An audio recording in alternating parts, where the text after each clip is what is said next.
Welcome back to the deep dive. You know, we love to take these cultural things that are so familiar, the songs and rhymes we all know, and, well, start looking for the hidden architecture. Digging underneath the surface. Exactly. And today we are cracking open one of the most persistent and, let's be honest, repetitive songs of the season, the 12 Days of Christmas. And we're focusing on day 3, the gift of 3 French hens. Right. And if you've always just thought of that as, some fancy poultry, you're about to get a pretty significant symbolic upgrade. Okay, I'm ready. Our sources, and we're pulling from a number of esoteric and historical commentaries here, they all seem to agree that these 3 French hens are, well, they're not just birds. They are a perfectly crafted symbol. Symbol for what? For the triune moral virtues, the ones that are absolutely central to Western ethics, and specifically the foundational teachings of the craft: faith, hope, and charity. Wow, okay, so that completely reframes the whole song. It's not a shopping list. Not at all. You're tracking a progressive course of spiritual instruction. Yeah. So our mission for this deep dive is to use this material to really unpack how that one little phrase, 3 French hens, can operate as a complete blueprint for inner transformation, especially in the moral instruction for an entered apprentice. Precisely. And the real power here is that it's not a new idea.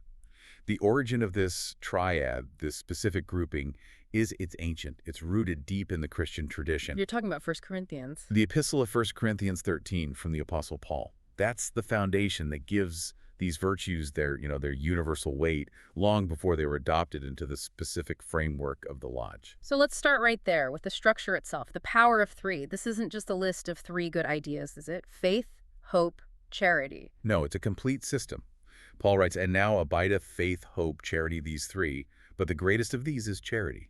And that verse historically created this perfect theological architecture. An architecture for what, exactly? Right. For your relationship with everything. Faith is your trust in what you can't see. Hope is your perspective on the future. And charity, that's your obligation to others in the here and now. And the number 3 itself, that has this huge symbolic gravity, doesn't it? Whether it's geometry or philosophy. Oh, immense weight. You can go all the way back to Pythagorean thought. For them, 3 was the number of harmony, proportion, of dynamic completeness. Because it's the first number that can make a shape. It's the first number that can make a shape. You can't form a polygon with fewer than 3 points. It represents synthesis.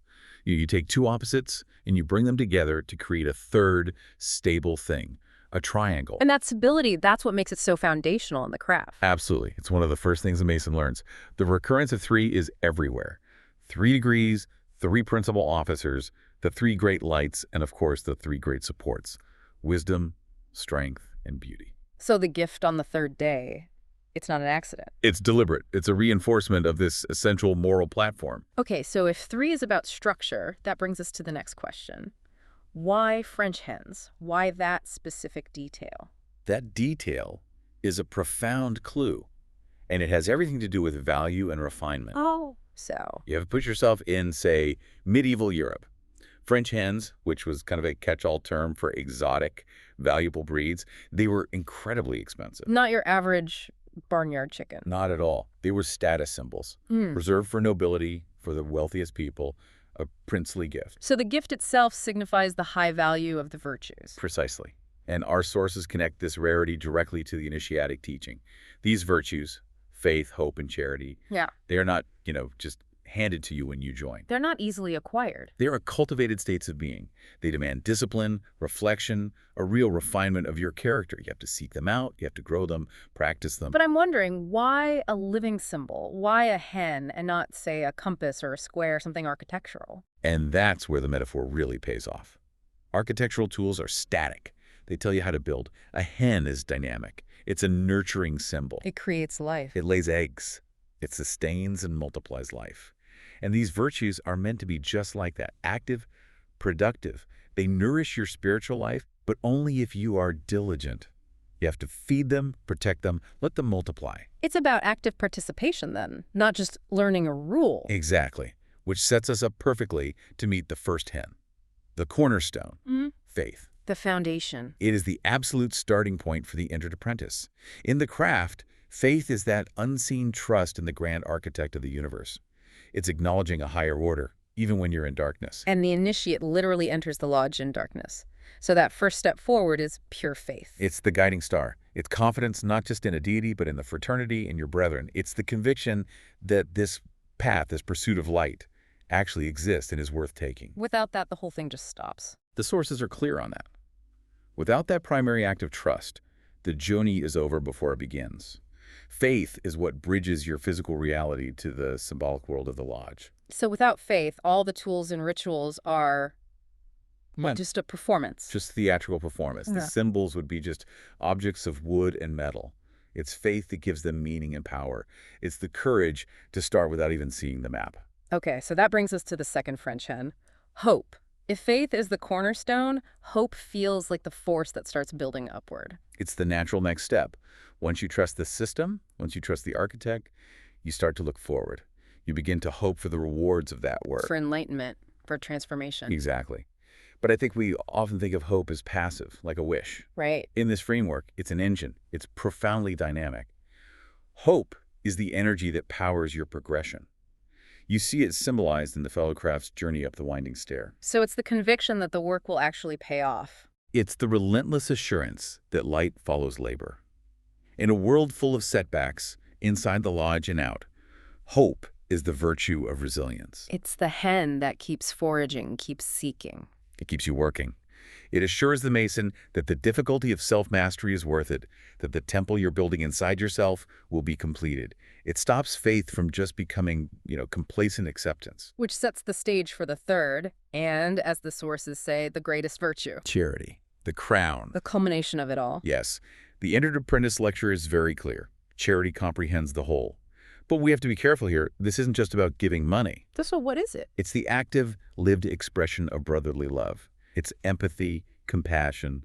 The Greeks called it agape. So if faith is about trust in the architect and hope is about your own personal journey, charity is focused entirely outward, on your community, on the world. It's what transforms internal knowledge into external wisdom. It turns morality into active love. And without it, the first two can become distorted. The sources warn about that. Without charity, faith can curdle into dogmatism. Hope can become just a selfish fantasy. So what are the practical examples? How does this charity actually look? It's described as the very heartbeat of the lodge. It's when Masons extend hands to the widow, the orphan, the poor, and the sick. And not just to other Masons. To all of humanity. It's recognizing every person as a brother or a sister who requires compassion. The ritual says it plainly. The distinguishing characteristics of a Mason's heart are benevolence and charity. It's about putting your principles into action. So when we look at the three hens together, the blueprint it's just incredibly clear. You have the spiritual root with faith. The energy for growth with hope. And the outward action with charity. It's that triangular perfection we started with. Faith is one foot, hope is the other, and charity is the apex that binds them together and gives them direction. Just like wisdom, strength, and beauty support the lodge. You need all three in balance. If one is missing or weak, the whole moral structure just collapses. This level of complexity, it feels like it connects to even more than just the Masonic context. Did your sources mention other esoteric parallels? They do, and it's fascinating. The pattern just repeats. For instance, some link this triad to the threefold nature of man. Okay. The body, which needs endurance, that's hope.